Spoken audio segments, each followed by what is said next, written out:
বিগত জাতীয় সংসদ নির্বাচন কমিশন তাদের প্রদত্ত ক্ষমতার সঠিক ব্যবহার করেনি বলে মনে করে নির্বাচন ব্যবস্থা সংস্কার কমিশনের প্রধান জানান, সকল নির্বাচনী অপরাধ বিচারের আওতায় আনা হবে। আর নতুন নির্বাচন কমিশনার আবুল ফজল মোহাম্মদ সানাউল্লাহ বলেছেন, নির্বাচন ব্যবস্থার উপর সাধারণ মানুষের আস্থার ঘাটতি কাটিয়ে উঠতে চায় বর্তমান নির্বাচন কমিশন। রাষ্ট্রের সংস্কারে অন্তর্বর্তী সরকার যতগুলো কমিশন গঠন করেছে তার মধ্যে অন্যতম নির্বাচন সংস্কার কমিশন। বিগত আওয়ামী লীগ সরকারের আমলে সবথেকে বড় অভিযোগ নির্বাচন ব্যবস্থা নিয়ে, কিন্তু বর্তমান অন্তর্বর্তী সরকার সুষ্ঠু নির্বাচন নিশ্চিত করতে গঠন করেছে নির্বাচন সংস্কার কমিশন। এরই মধ্যে দায়িত্ব নিয়েছেন সিইসি এএমএম নাসির উদ্দিনের নেতৃত্বাধীন নির্বাচন কমিশন। নবগঠিত ইসির সঙ্গে বুধবার আগারগাঁও নির্বাচন ভবনে বৈঠক করেন সংস্কার কমিশনের সদস্যরা।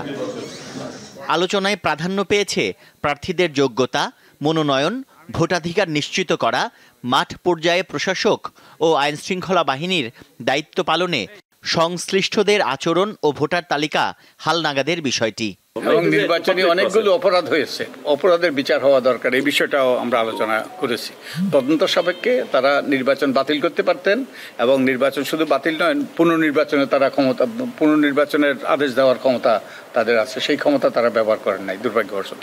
নির্বাচন কমিশনার আবুল ফজল মোহাম্মদ সানাউল্লাহ বলেন, সুষ্ঠু নির্বাচনের জন্য যে সব ঘাটতি রয়েছে তা সমাধানে কাজ করা হবে।